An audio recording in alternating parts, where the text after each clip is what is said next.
With the holidays right around the corner, a classic treat to make your guests are cookies. Who doesn't love Christmas cookies? Joining me today are Betty Ann Donegan and Stephanie Dietz, who are going to make a traditional Swedish cookie. Ladies, thank you for being here. Thank you for having us. Where did this recipe come from? A friend of my grandmother's, and she was 105 when she died, and she showed me how to make this about 65 years ago. Wow, maybe these are the secrets of long life, too. Easy recipe, would you say? It's an easy dough. It's a very simple dough. It only has 3 ingredients. That's cottage cheese, butter, and flour. That's all that's in their dough. So that's going to make the dough. Sure, let's do that. She has the butter and the cottage cheese in the machine, and then she's going to add the flour. Yeah, you got to get this all nice and fluffy first in here, and then I'll put the flour in slowly so I'm not wearing it. That's a good idea. When you're using this recipe, in the recipe it calls for small curd cottage cheese. It's better if you do that. You can always sieve it if you have the large curd, but the small curd is better. I just want to talk a little bit about making different cookies. We're going to make 22 different kinds of cookies this year for our cookie trays. A lot of cookies.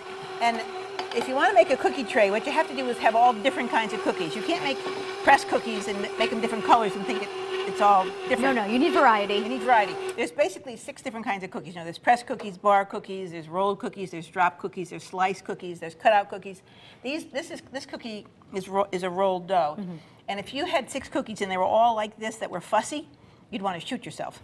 So you have to do a little bit of everything. And I wouldn't suggest you start with 22 kinds if you're going to start making cookies. You know, 5 or 6 should be enough. And then you want to think of color. You want to think some with nuts, some with no nuts, some chocolate, some lemon, some fruit. Got it. You know, all different varieties. Make it look appealing too, right? And colorful. Because when you put the trays together, if everything is the same color, it looks very boring. What we did was I left one of these not glazed, so you can see the difference. This cookie, there's no sugar in the dough. So if you cook these and that you don't put an egg wash on them, they won't color. Oh, I see. Okay. Because there's no sugar. Well, there's a little sugar in the cottage cheese, of course, but not much. Now, Steph's going to take the dough and she's going to wrap it in wax paper. Now this makes 2 dozen, and you could cut this into 3 pieces and wrap it in 3 pieces of wax paper. Oh. And that's what I did. I wrapped it in small pieces. So each piece is going to make 8 cookies. So this is you can see that's a lot of dough. But when you wrap dough to chill it, you should always flatten it out because it doesn't chill as well if it's in a ball, you know, a round ball. I wouldn't have known that. Because the cold won't get to the center, and you want this dough to be firm. And you also, because otherwise it's very sticky. See, that's very sticky right now. So chilling it is going to solidify it. Got it. So what I'm going to do is I'm going to sprinkle a little bit of flour on the board and a little bit more on the rolling pin. We're just going to roll this out. Now we're going to roll this into a circle. Now it might not get into a perfect circle, and that's okay, because we can still trim it a little bit if we have to. Okay. So we're going to roll this out. Now, Steph, talk about the filling a little bit, honey. All right, so this is just some cinnamon, some sugar, and some finely ground pecans. Despite the fact that these are called walnut bits, we actually use pecans. Yeah, you could use walnuts if you want, but we prefer them with the pecans. We still call them walnut bits. I don't know why we do that. Well, the tradition, right? Well, that's what she called them, so that's what we call them. And until recently, I used to use walnuts, but now we use I like the pecans better. Recently. Well, I don't know. In my lifetime, they've always been pecans. I know you've been Have you guys started your cookie making process? Yes, we did. Yep. We have a schedule. We make out a schedule. Well, if you're going to make 22 kinds of cookies, you have to have a schedule, because otherwise, I'm going to cut this into 1/8. And this is a pastry cutter. Okay. You don't want to use a knife on this cloth because it could cut right through. Go ahead. Now, when we do this, and we make a lot of cookies, I'll roll. Or someone will roll, someone else will fill, and someone will egg and bake. Like an assembly line you guys have going, because when you're making a lot of cookies, you have to be organized. You know, you can't make 22 kinds of cookies with one tray. You need a lot of probably true, and several ovens, I would assume. And several ovens. You need equipment, and you have to have some help, because this is a time-consuming cookie. And if you doing this by yourself and you're going to do a couple hundred of these, you'd be nuts. All right, so that rolled up very nicely. Yeah, it's easy to do. Tell about what Sam did. Right, so when these cookies, so we make a lot of these cookies because these are a lot of people's favorites. And so you bake them like this, you put the egg on, and then when they come out of the oven and they're still hot, you take your powdered sugar and you sprinkle it on there, and it all kind of like sinks in.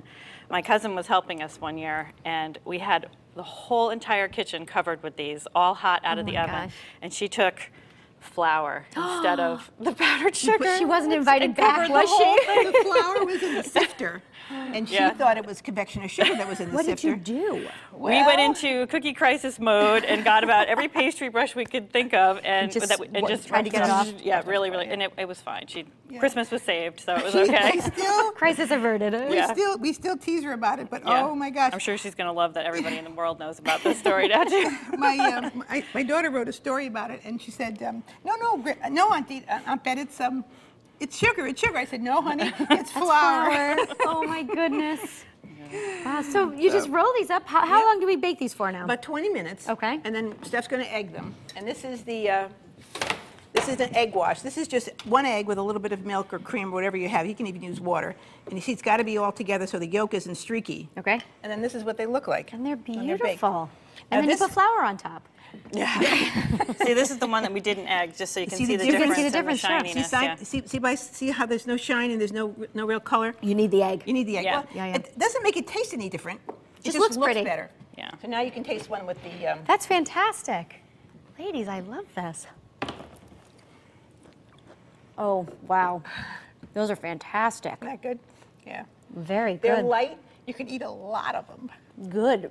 And if you happen to be there when they come out of the oven and you get to warm, Oh my gosh, these are fantastic. I know. Yeah. So what other ones do you like? What are your favorite ones? Well, About 30 seconds left. we do pressed cookies. I did a coconut shortbread. I do these coconut islands. That's my friend's favorites. He loves everybody has a favorite. It's So true, and that's then why you have we to do make them 22. all. I know. That's That's why we so have to do many. 10. That's Yeah. why we do so many, because everybody True. has a different Sure. favorite. Well, we're going to enjoy these, ladies. Thanks so much for being here. Happy holidays to you both. Thank you.